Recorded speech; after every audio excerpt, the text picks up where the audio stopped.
تشافي يثلج صدر ميسي ويرشح منتخبين للقب المونديال. تصريحات ميسي قبل مباراة الأرجنتين والسعودية.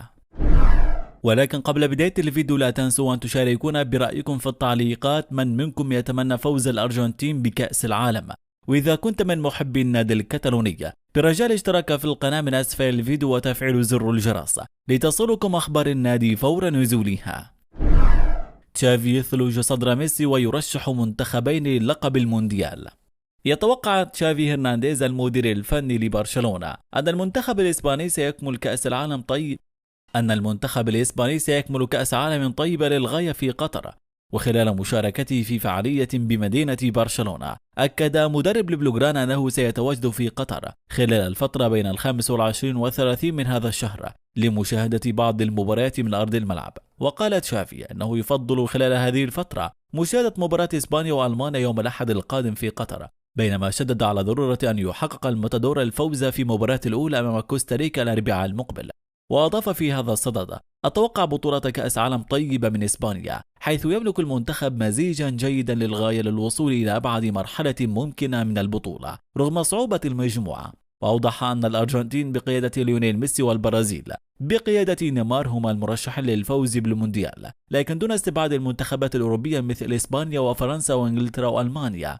وعما إذا كان فوز راقصي التانغو باللقب يجعل من ميسي أفضل لاعب في التاريخ، علق تشافي: لو يبقى رقم واحد بعيدا عن فوزه أم لا بهذا المونديال. وكشفت تقارير صحفية إسبانية عن سفر مدرب فريق برشلونة الإسباني تشافي هرنانديز إلى الدوحة من أجل العمل مع اللجنة المنظمة لبطولة كأس العالم قطر، حيث أوضح تقرير ريفيلو أن تشافي سيسافر إلى قطر كسفير اللجنة العليا المنظمة لكأس العالم، وسيصل إلى الدوحة يوم 25 من نوفمبر. وأضاف التقرير إلى أن تشافي سيكون لديه جدولا مزدحما بالفعاليات التي تروج لكأس العالم بالتعاون مع المؤسسة القطرية التي تربطها بها علاقة مهمة منذ فترة وجوده كمدرب لنادي السد. بالإضافة إلى ذلك سينتهز مدرب برشلونة الفرصة ليكون قريبا من لاعبيه بين الأحداث ومتابعة عودة بعض الأسباب من الإصابات والحالة البدنية والفنية للاعبي البلوغرانا. تصريحات ميسي قبل مباراة الأرجنتين والسعودية. كشف ليونيل ميسي قائد منتخب الأرجنتين عن تدربه بشكل مختلف في مران فريق بلاده، كان إجراء احترازيا، ويستعد منتخب الأرجنتين لافتتاح مباراته في كأس العالم 2022 بمواجهة السعودية في 12 ظهر غد الثلاثاء. وقال ميسي في المؤتمر الصحفي: أشعر بحالة جيدة جدا على المستوى البدني، وأعتقد أنني وصلت في لحظة رائعة شخصيا وبدنيا، لا توجد أي مشكلة لدي.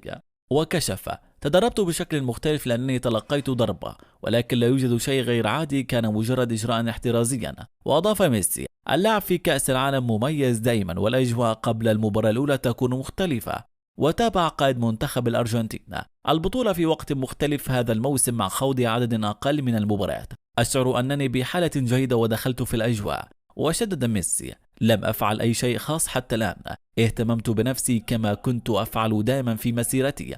وبالحديث عن خوض المونديال الأخير أوضح: على الأرجح ستكون هذه كأس العالم الأخيرة لي والفرصة الأخيرة للحصول على ما نريده جميعا. وكشف ميسي: أمر رائع أن العديد من الأشخاص غير الأرجنتينيين يريدون أن نكون الأبطال، أنا ممتن للحب الذي تلقيته طوال مسيرتي. وتابع: جئنا من أجل الفوز، وهذا يخفف الضغط كثيرا ويساعد الجميع على عدم الشعور بالقلق الشديد، ويمكنهم الاستمتاع باللحظة. تلك المجموعة من اللاعبين تذكرني بعام 2014، وهي مجموعة مترابطة جدا. واختتم ميسي تصريحاته: أشعر بالحماس والإثارة، سنحاول لعب أفضل ما يمكن لنبدأ بالنقاط الثلاث.